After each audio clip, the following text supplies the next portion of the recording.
Hello everyone. Welcome to our channel, Thought Seeds. Have you ever sat in silence, watching a successful person and quietly thought to yourself, if I had been born in his time, if I had his luck, maybe my life would have been different? Have you ever felt smart, talented, full of ambition, yet still found yourself stuck in life? No breakthrough, no one reaching out a helping hand, no path wide open before you? If so, then I want you to sit down, listen closely, because today, I'm going to tell you a truth that might completely change the way you see success and the way you see yourself. Back then, I used to believe in luck. I used to think success was a game of fate, a favor granted by destiny, the result of being in the right place at the right time, meeting the right people by chance. I used to ask myself, why do some people get handed golden opportunities while I'm left stumbling in the shadows? But then, after many stumbles, after years of walking the path of business and entrepreneurship on my own, I came to realize one extremely important thing. Successful people don't wait for opportunities to come to them. Successful people create their own opportunities. You've probably heard names like Jiang Ziya or Zhuge Liang. People often say that if Jiang Ziya hadn't met King Wen of Zhou, he would have just remained an old fisherman by the river his whole life. Or that without Liu Bei, Zhuge Liang would have stayed a humble farmer in the countryside. But the truth isn't that simple. If Jiang Ziya didn't have the strength, the wisdom, and the capability, then even if King Wen had passed by 1,000 times, he would have still looked no different from any other old fisherman.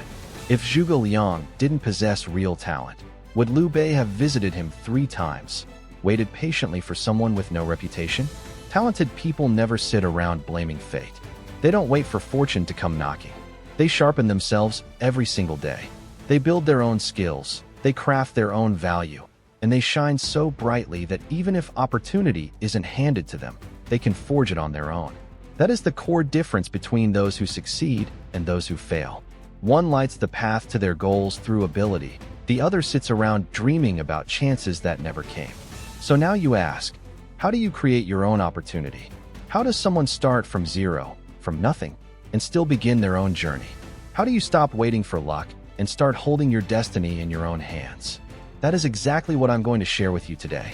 In this video, I'll take you from truths that seem obvious but are rarely understood to real, actionable strategies that anyone, regardless of money or fame, can use to transform their life. I'll share with you timeless stories, hard-earned lessons, and real-life experiences. No fluff, no empty theory. And if you're truly serious about your life, if you're ready to let go of excuses and start taking action, then I believe today will mark the first turning point on your path toward financial freedom and lasting success. Prepare yourself with an open mind, a spirit of learning, and let me walk with you, step by step, on the journey of building opportunity from zero. But before we dive into how to create opportunities, before we begin taking action to change our lives, there's one crucial thing I want you to deeply understand with me. We must stop believing that opportunity is just a matter of luck. Many people don't fail because they lack ability, but because they carry a false belief about opportunity. A belief that quietly traps them in passivity, in blame, in a life spent waiting for a miracle that never comes. So what exactly is opportunity? And why does that false belief cause so many people to miss out on the life they could have had? Let's find the answer together. You see, in this life, there's a misconception that so many people hold on to. They believe success depends entirely on getting lucky, on stumbling upon a once-in-a-lifetime chance. They think that unless you meet the right person at the right time, all your efforts are pointless. They believe they're just less lucky than others, and because of that, they allow themselves to stay stuck, to justify their stagnation, to blame their circumstances. I used to be that way too. I used to believe success was a mix of luck and fate. I looked at successful people and asked, why did they get such life-changing opportunities? Why were they supported, chosen, lifted up, while I was left struggling? I used to believe that if I just had one opportunity, if one door opened, I could step through and change my life. But as the years passed, I slowly came to realize a bitter yet powerful truth. Opportunities don't just come to anyone. It's not that opportunity chooses people. It's that only those with real strength are worthy of being chosen. You can hear hundreds, even thousands of stories about successful entrepreneurs, about legendary figures in history. But if you only focus on the moment they were discovered, you'll miss the long journey of quiet preparation, relentless discipline, and sacrifice that came before. Opportunity is not for the lucky, it's for the prepared. It's like a seed. You can plant hundreds of seeds in the ground, but only those that are ripe and full of life will sprout when the first rain falls. Think about Jiang Ziya. People say he was just a poor old man fishing with a hookless rod by the river all day long. Some believe it was pure luck that King Wen of Zhou found him, gave him a chance, and allowed his talent to shine. But what's the truth? Jiang Ziya wasn't sitting there passively. He used a hookless rod, an unusual act, to draw attention. That wasn't a coincidence. It was a calculated strategy. When King Wen arrived and asked about it, Jiang Ziya was ready with a sharp, meaningful reply. Better to choose the right path and lack results than to succeed by dishonest means. A simple sentence, but one filled with wisdom and integrity, enough for a king to recognize he was standing before a rare and extraordinary mind. Take Zhuge Liang, the legendary strategist known throughout the land. People admire his brilliance, but they often forget that before Liu Bei ever came to seek him out, Zhuge Liang had already built his own reputation. He connected with other young, talented minds. He boldly compared himself to the likes of Guanzhong and Yu Yi, great strategists of the past. Think about it. If he had just stayed at home farming in obscurity, unknown and unheard of, would Liu Bei really have visited him 3 times in person? Would a ruler, desperate to find someone to help him restore his dynasty, really have had the patience to seek out someone with no name, no presence, no voice? No. Opportunity doesn't come looking for someone ordinary. Opportunity always finds those who have prepared themselves, those who've turned themselves into a shining light in the darkness, impossible to ignore by anyone who passes by. The sad truth is, most of us don't understand that. We constantly confuse results with causes. We see someone succeed and assume they were lucky. We see them get recognized and think they just happened to be in the right place at the right time. What we don't see are the years they spent quietly honing their craft, the failures they endured, the times they got back up when no one was there to lend a hand. That is the real nature of success. No one suddenly makes it big just because of some lucky break. If you don't have the ability, even if opportunity stands right in front of you, you won't be able to hold on to it.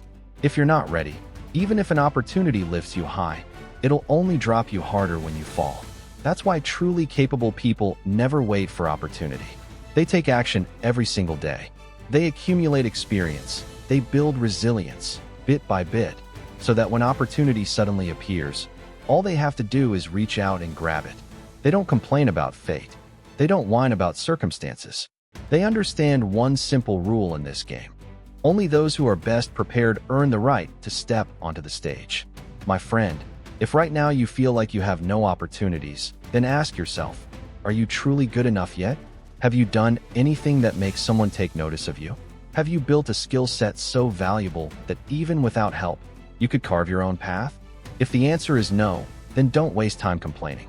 Take action. Start learning. Start training. Start creating value. And when you become truly good, undeniably good, you'll realize something powerful. Opportunity doesn't just come once. It will come again and again. It will find you, surround you, because you've earned it. Success is not a game of luck.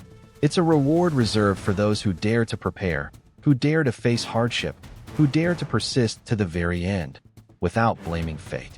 Remember this, opportunity is not something you wait for. It's something you create with your own hands.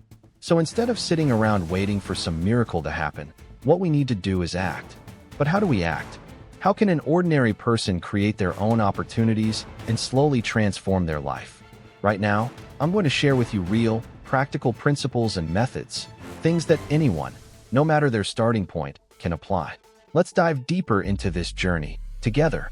Once we understand that opportunity doesn't simply fall into our laps, that only those with real capability can create it for themselves, we arrive at a more important question.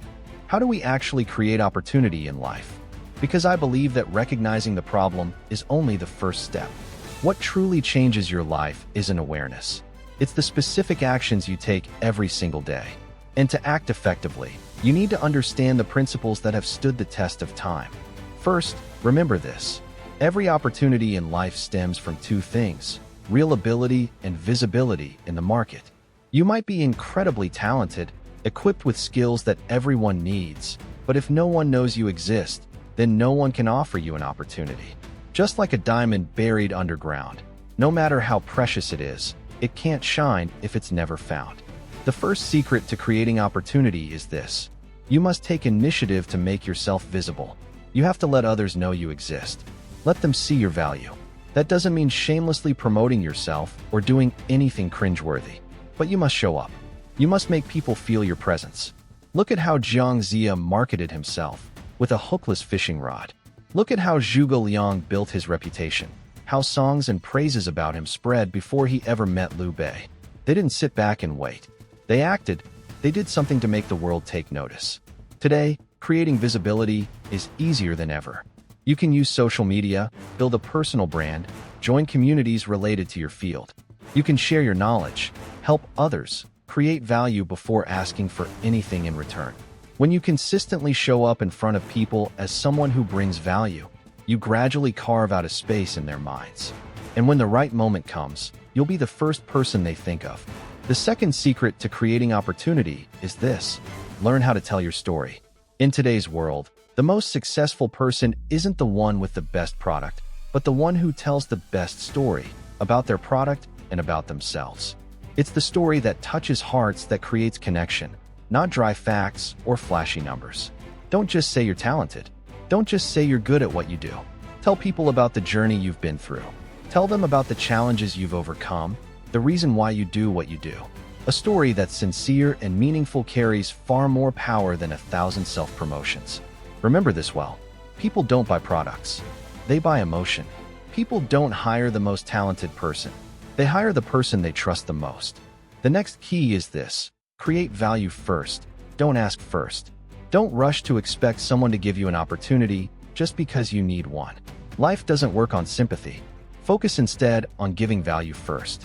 Ask yourself, how can I help this person? What can I do to make their life or their work better? When you consistently plant seeds of value like that, there will come a time when you reap opportunities you never even expected. It's just like a farmer. You can't expect a bountiful harvest if you've never taken the time to patiently till the soil.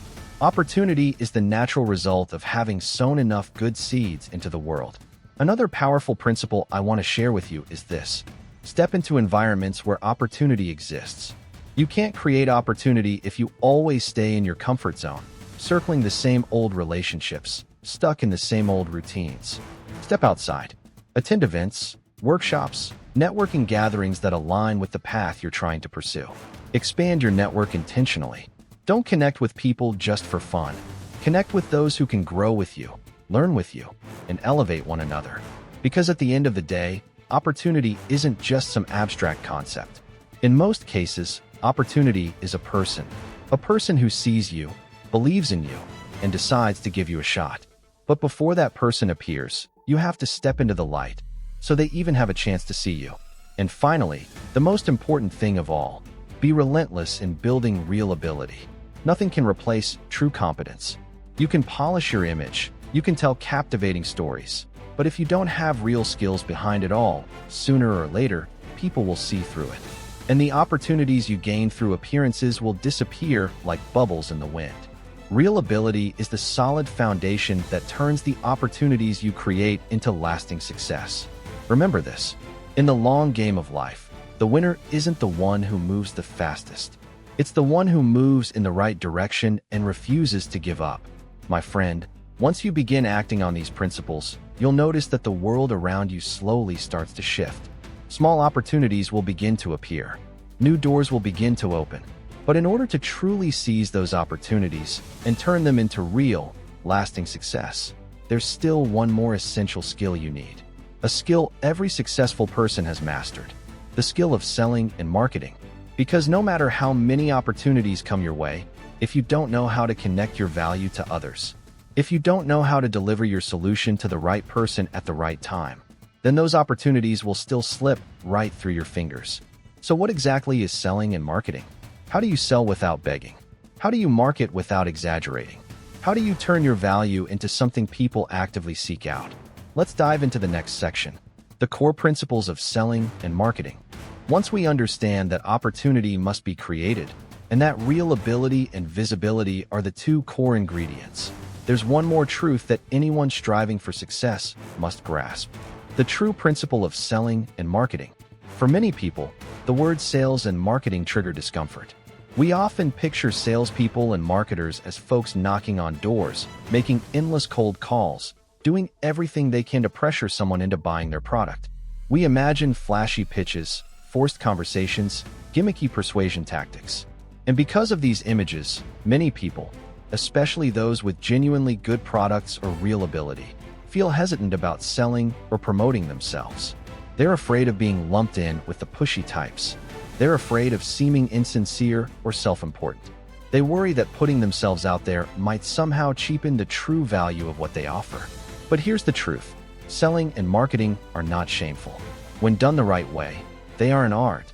The art of connecting value with the people who need it. Selling is not about begging.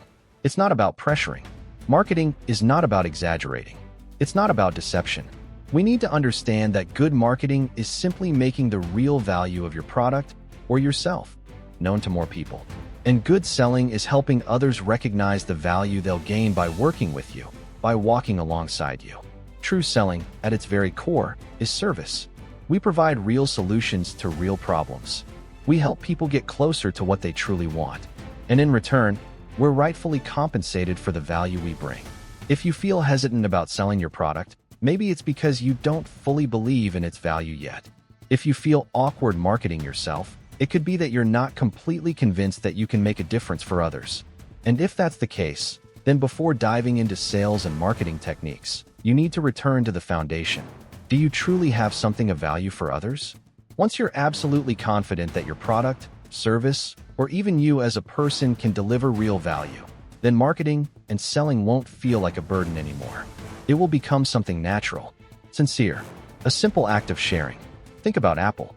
Have you ever seen Apple employees going door to door, trying to persuade people to buy an iPhone? Do they beg, slash prices, or use gimmicks to pressure customers? No. Apple simply announces a product launch, and millions of people around the world line up in advance. Why? Because Apple has mastered one essential thing: creating value perception in the minds of their customers. The core principle of modern sales and marketing isn't about convincing people to buy.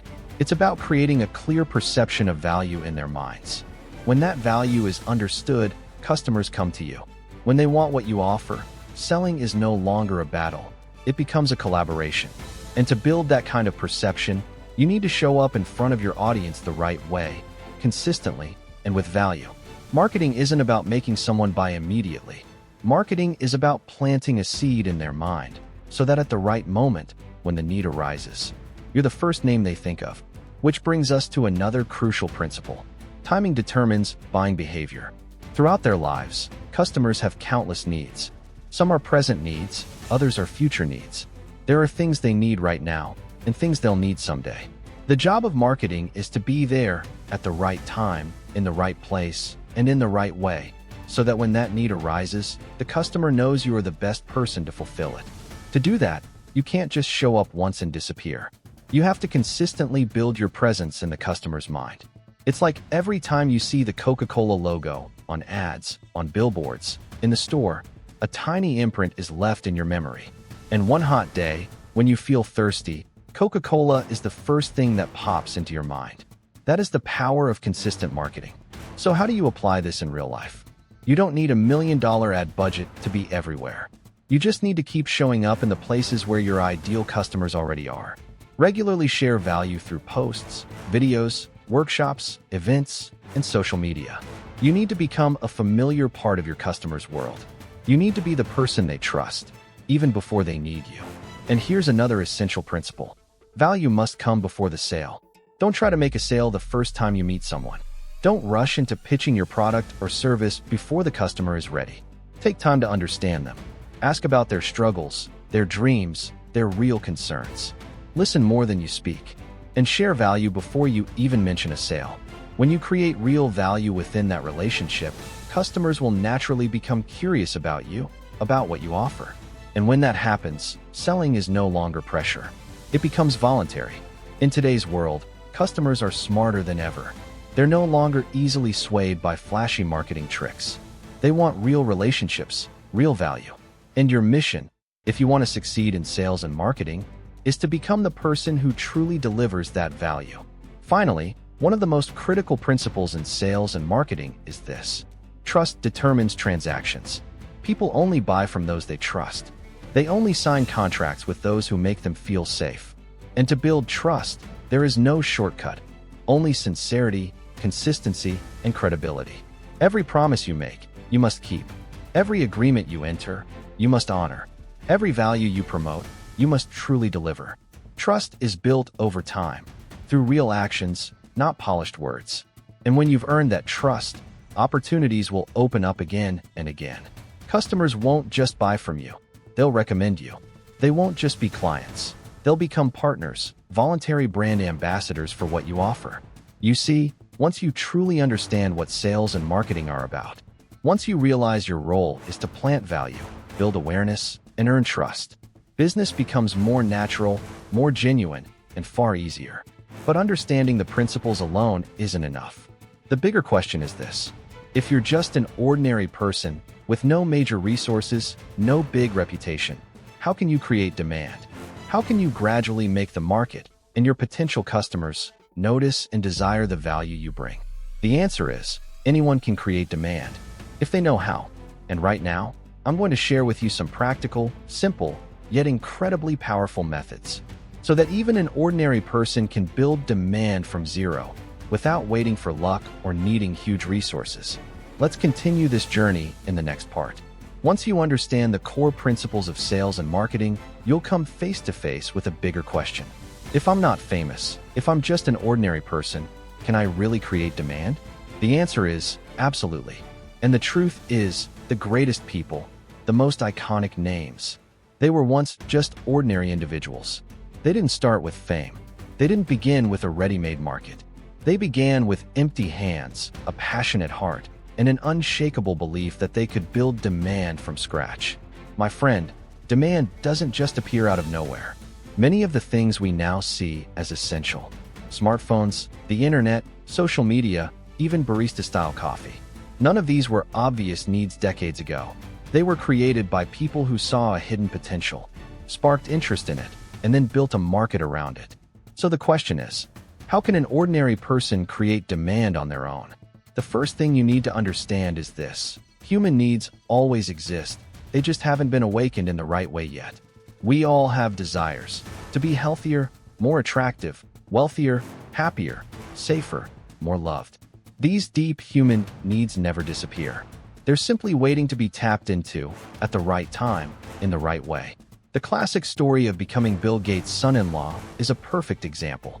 The man in the story didn't have a product, nor did he possess great power or wealth. But he had one crucial thing: creativity in connecting needs.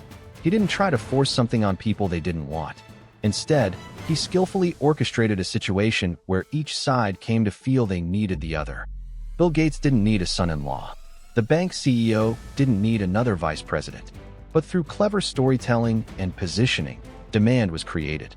Each party began to believe that this connection would benefit them. And when both sides saw the value, the deal happened naturally. So what's the takeaway? If you want to create demand, don't think you have to shout to get attention. You need to activate the desire that already lives inside people. You need to show them that with your product, your service, or your value, their life will be better, easier, happier. Here's another real-world example. Remember the entrepreneur who launched a royal jelly product I once mentioned? At first, he had no factory, no large-scale production line. In fact, the product itself was still just an idea. But he focused all his resources on one thing: promoting royal jelly. He rented billboards, handed out flyers, hosted product demos. Everywhere people turned, they started hearing about royal jelly. And even though the product wasn't on supermarket shelves yet, the seed of demand had already been planted in customers' minds. And then something amazing happened. As customers began asking about the product, supermarkets and distributors had no choice but to start stocking it. Demand led the market, not the other way around. You see, you don't have to wait for a ready-made market. You can create a thirst if you're clever enough to awaken hidden desires. Another powerful story is about a man selling motor oil. He didn't have a big brand name, but instead of trying to sell oil barrel by barrel to auto shops, he targeted taxi drivers, people who needed frequent oil changes. He gave out free samples. Once drivers got used to the product and started asking for it, demand naturally emerged. Auto shops, seeing a steady stream of customers requesting it, couldn't ignore it. And just like that, instead of chasing the market came to him. So what's the common thread in all these stories? Demand was created by planting awareness first, sparking desire first, then letting customers come to you. So now the question becomes, how exactly can you apply this principle in your own life and business? First, get absolutely clear on this. What problem does your value solve for others? Put yourself in the customer's shoes and ask, if I were them, what would I truly need? Don't rush to talk about features or specs. Focus on the end benefit the customer will receive. For example, if you're selling an English course, customers aren't really buying the lectures. They're buying the ability to speak fluently. They're buying the chance for career advancement. They're buying the confidence to step into the world without fear. If you're selling insurance, customers aren't buying a contract. They're buying peace of mind. They're buying the assurance that no matter what happens, their family will be protected. Tell stories that help customers visualize a better future with your product, or make them aware of the risks they might face without it. Don't push. Don't rush. Let them come to the realization themselves that they need you. Next, focus on consistent visibility. If you show up once and disappear, the impression fades quickly. You need to become a familiar part of their life. Post valuable content, create videos, host knowledge-sharing sessions. Let every encounter remind them of the value you bring. And one more important element, create a sense of scarcity or urgency at the right time. Human psychology hates missing out. A limited time offer, a product with restricted availability, a one-time opportunity. All of these can trigger people to take action. But remember, the scarcity must be real. If customers discover that you're faking it, using manipulative tactics, you'll lose everything. Trust is hard to build and easy to destroy. And finally, always remember this. Creating demand is not manipulation. It's the process of helping customers recognize their true desires. It's about standing on their side, walking with them through their fears, their hopes, their deepest longings. When you can do that, you won't just sell a product. You'll build trust, loyalty, and even admiration. Because when you help others move closer to the life they dream of, you stop being just a salesperson. You become a guide, a source of inspiration. And that is the kind of lasting success we all long for. You see, even an ordinary person, if they know how to create demand, if they know how to plant seeds of value in people's hearts, can build a powerful career from nothing. So don't wait for someone to hand you an opportunity. Don't wait for the market to magically discover you. Start planting seeds of awareness today. The sooner you plant, the sooner you'll harvest. The more you plant, the more you'll harvest. And when you've created demand, when the market craves what you bring, doors will open on their own. But once you've learned how to spark individual desire, a new question arises. How do you turn scattered bits of demand into a real market? How do you go from a few curious people to having an entire community, an entire region, or even an entire industry paying attention to you? How do you transform those first seeds of demand into a fertile field, one where customers seek you out, and the market begins to thrive even before your official product launches? That's exactly what we'll explore in the next crucial chapter. The practical strategy of building a market before you have a product. Once you understand that demand can be created, and that even an ordinary person can build it from zero, the next crucial step is this. You must build the market before launching the product. Sounds counterintuitive, doesn't it? Because most of us are taught to think the opposite. You make the product first, then go find someone to buy it. You build it, then you start marketing. But in reality, the most successful entrepreneurs, the biggest companies in the world, do the exact opposite. They don't make the product first. They build the market first. They create the desire, plant the anticipation in customers' minds, and only then do they release the product. Think about Apple. Every time they're about to release a new iPhone, they generate a wave of buzz, strategic leaks, major launch events, teaser campaigns. By the time the phone actually hits the shelves, the market has already exploded with demand. So how can you, without Apple's billion-dollar marketing budget, apply this same strategy? To answer that, Let me tell you a very real story. I once had a friend who started a small company producing motor oil for cars. The product was solid, the pricing competitive, but he made a mistake that so many new entrepreneurs fall into. He focused on making the product first, then went looking for a market.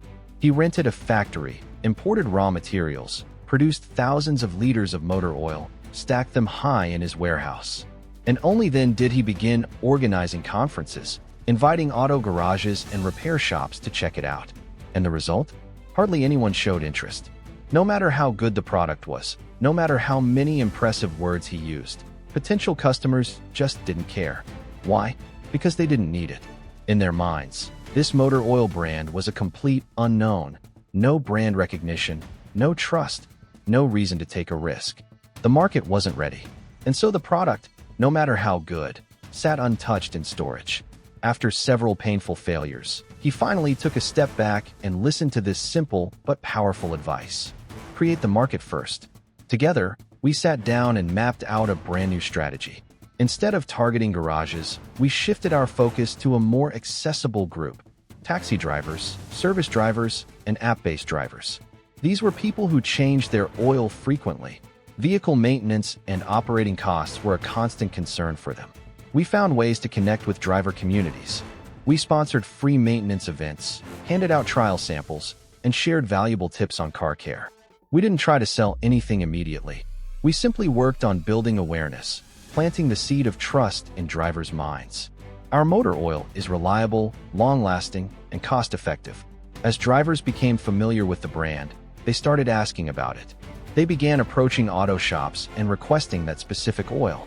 At that point, the garages couldn't ignore it. They had to stock the product to meet customer demand. The market had opened. The demand already existed. All the product had to do was show up and meet it. This success story wasn't luck. It was built on a clear principle: market first, product second.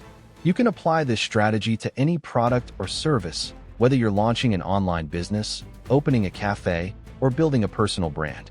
And the first thing you must do is this: build awareness before your product is born. You can do this by sharing knowledge related to the product you plan to sell. Talk about the problem your product will solve. Tell compelling stories about your journey, your research, your preparation for launch. Don't wait until everything is perfect to start reaching out to the market. From the very idea stage, you can already begin attracting attention, growing a community, nurturing relationships. Remember, customers don't buy products. They buy solutions to their problems. If you help them clearly see the problem, if you help them feel their deeper desire for something better, then when your product finally arrives, they'll welcome it with open arms. Another example I really love is the case of online courses. Many successful online instructors didn't start by producing a course. They started by building a community. They shared free knowledge on social media. They hosted small online sessions. They answered questions. They created helpful resources. And once that community is built, once the hunger for learning has been nurtured, all they have to do is launch the course, and almost instantly, hundreds or even thousands of students sign up. You see, markets don't just appear on their own. Markets are cultivated through the consistent planting of value. Markets are built through trustworthy relationships. And once you have a market, your product no longer needs to be sold. It gets welcomed. But this strategy requires something essential: long-term vision. You must be willing to invest time and effort into building awareness and earning trust before you harvest the results. If you're only focused on quick sales, you'll miss out on something far greater: the chance to build a loyal, sustainable market that lasts. Always remember, in business, the winner is not the one with the best product, but the one with the strongest market. You could have an amazing product, but if the market isn't ready, you'll still fail. On the flip side, even if your product is still a work in progress, if the market is ready and waiting, you'll succeed and have the chance to improve over time. So, learn how to nurture your market first. Build relationships with your potential customers before launching anything. Make them crave the solution you're about to bring. You see, when we understand how to cultivate demand, when we know how to create a market that's ready for our product, selling becomes so much easier. However, each industry has its own unique challenges. Some products don't spark obvious demand. Some markets are full of people who don't even realize they need what you offer. One perfect example of this is the insurance industry. Insurance is a special kind of product. People usually don't see its value until something bad happens. And if you don't know how to tap into the right emotions, if you don't know how to spark the right awareness, it can be extremely difficult to convince customers to proactively seek you out. So how do you create powerful demand in industries like this? How do you awaken a deep, personal desire in your customer's heart without pushing or pressuring? The answer lies in the art of storytelling. And right now, let's dive into a vivid, real-world example. How the insurance industry has harnessed the power of storytelling to transform a hard-to-sell product into a must-have in the minds of customers. Of all industries, insurance is perhaps the clearest case where a product only sells when the customer feels they need it. Think about it. If you walk up to someone and say, "Would you like to buy an insurance policy?" Chances are they'll say no immediately. Not because they dislike you, not because your product isn't good, but simply because, in that moment, they don't feel any need for it. People don't like thinking about risk, loss, or bad things that could happen to them. We prefer to live in the now. We tell ourselves everything will be fine. That misfortune happens to other people, not us. It's human nature, a defense mechanism. So, if you try to sell insurance by listing benefits, quoting stats, or highlighting attractive payout terms, it'll likely go in one ear and out the other. They'll nod politely and quickly forget. Why? Because you haven't touched their emotions. You haven't made them feel the urgency. You haven't made them think, "I need this now." So what's the key to selling insurance? Storytelling. A powerful story can do more than 1,000 advertisements ever could. A great story doesn't just deliver information to someone's mind. It goes straight to their heart. Imagine this. Instead of starting with a product pitch, you tell your customer a true story. You talk about a man, just a few years ago, who was the strong pillar of his family. He had a good job, stable income, a beautiful wife, well-behaved kids. Life seemed perfect. Then, out of nowhere, tragedy struck. In a single moment, everything collapsed. He passed away suddenly, leaving his family drowning in debt and hardship because he had never taken out an insurance policy. You don't need to use dramatic words. Just tell it slowly, sincerely. Let the listener put themselves in that story. They'll start to think, "What if that happened to me?" They'll begin to feel uneasy, reflective, and in that very moment, the need for protection will naturally awaken inside them. No pushing, no sales pitch, just listening, empathizing, and offering a gentle, genuine suggestion. I'm here to help you prepare for the things none of us ever want to happen, but sometimes do. Now the customer doesn't feel pressured. They feel seen. They feel understood. And then they will be the one to say, "Can you help me figure out what I need?" That is master-level selling. That is what effective marketing looks like. The secret is simple. Never try to sell the product. Instead, help the customer discover their own need through real stories and honest emotion. A great insurance advisor isn't someone who talks endlessly about policies, benefits, or interest rates. They talk about life, about family, about responsibility, and about love. They don't paint overly rosy pictures. They simply help the customer face a truth. Life is unpredictable, and what you prepare today is a gift for tomorrow. I once knew a friend who was very successful in the insurance industry. He never introduced himself as an insurance agent. On his business card, it simply said, "Family Financial Planning Specialist." When meeting clients, he never started with a product pitch. He'd ask about their families, their dreams for their children, their retirement plans, their biggest concerns in life. And through those honest conversations, the client would slowly come to realize they needed a financial protection plan. They were the ones who ended up asking him for advice. And the incredible thing? Once trust was built, they didn't just buy one policy. They recommended him to friends, family, coworkers. Selling this way doesn't just bring in revenue. It earns respect, loyalty, and sustainable growth. You see, in any field, but especially in insurance, storytelling is the bridge between the value you offer and the deep, often unspoken needs of your customers. If you know how to tell a story that touches emotion, if you can paint a picture of a better future made possible by today's preparation, then you'll never need to worry about selling again. Customers will come to you, and they'll become your most loyal advocates. So, whether you're in insurance or any other industry, master the skill of storytelling. Find honest, powerful, moving stories. Let your stories guide emotion, and let genuine need rise up naturally from within. Because in the end, People don't make decisions with logic. They make decisions with emotion and then use logic to justify them. Be the one who plants positive emotions, who shares inspiring stories, and success will find its way to you. You see, once we learn how to connect emotionally, once we learn how to awaken needs naturally, customers begin seeking us out. But the story doesn't end there. Because to truly build a strong market, to expand your customer ecosystem beyond those initial needs, we can't stop at just storytelling and emotional connection. We need a deeper strategy, a smarter philosophy in how we do business. And that is the willingness to give first, the courage to invest first, the boldness to pay first to unlock the market. So what exactly does this philosophy of paying first mean in business? And how can you apply it the right way to generate strong, sustainable cash flow? Let's explore that in the next part. In today's business world, where every competitor is fighting to capture customer attention and trust, there's one simple but incredibly powerful philosophy that can help you break through. Give first, pay first, then think about what you'll get in return. It sounds simple, but very few have the courage to actually do it. Because we were raised in a culture that believes, no money, no service. Get the contract first, then we'll start working. Self-protection is natural. We all want to secure our benefit before opening up. But here's the twist. In business, it's the ones who dare to give first, invest first, believe first, who unlock the biggest markets.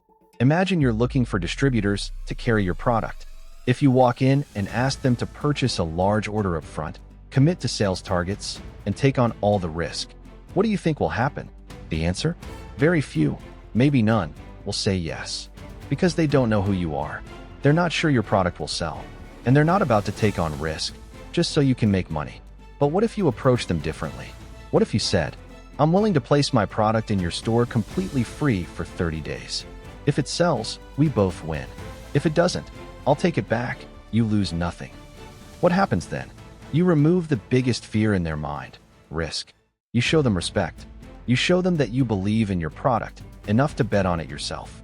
And that opens the door to trust. When they agree to display your product, it means you've already got one foot in the market. This is the power of the pay first philosophy.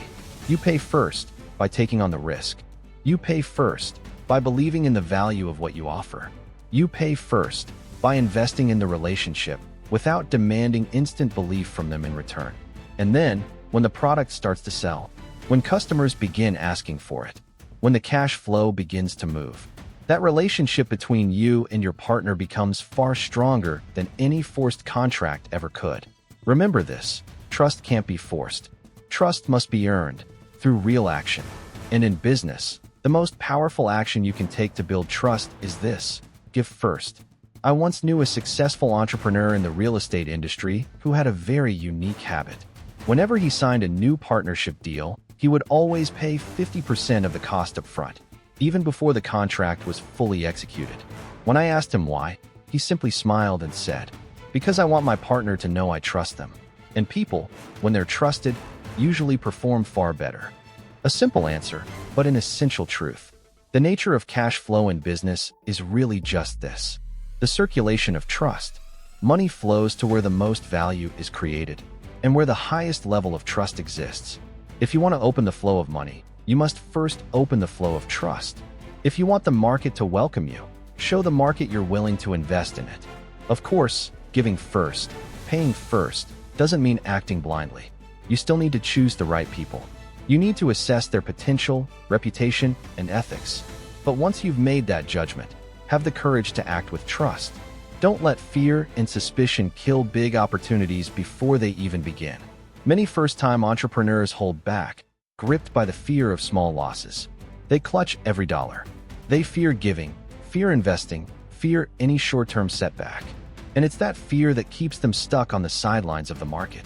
Meanwhile, those who dare to pay first, who offer free samples, who organize free workshops, who sponsor events to build their brand, they are the ones who slowly win over customers' hearts and unlock major streams of income. Think about it. If a customer receives real value before they ever pay a cent, how do you think they'll feel? They'll feel grateful. They'll feel trusting. And when they finally decide to buy, they won't be buying just the product. They'll be buying because they want to support you, someone who gave them value first. That is the power of paying first. You're not just unlocking the market, you're opening the door to your customer's heart. So if today you're wondering, how can I make sales feel easier? How can I get the market to warmly welcome what I offer? How can money flow to me more naturally? Then ask yourself just one question. Am I willing to give first? If the answer is no, then it's time to change. Start small. Start by offering a free sample. Start by sponsoring a workshop. Start by helping your customers without asking for anything in return. Give, and you'll receive far more than you ever expected. Because in this world of business, the one who gives the most is the one who becomes the richest. Giving first, trusting first, being willing to take the hit first. That is how successful people steadily open the doors of opportunity for themselves. And by now, you've likely come to realize a powerful truth. Opportunity doesn't come from luck. Opportunity doesn't magically appear for those who sit around and wait. Opportunity is always created through proactive action, through the right strategy, and most of all, through a heart willing to give without calculation. So now the question is, how do we bring everything we've learned today, all the mindsets, all the strategies, into one sustainable formula for success? How do you become someone who doesn't wait for opportunity, but someone who creates it?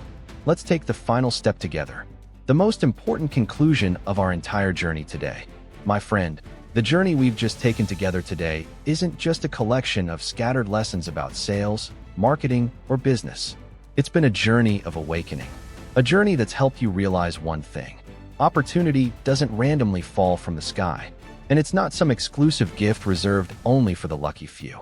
Opportunity is always there, all around us.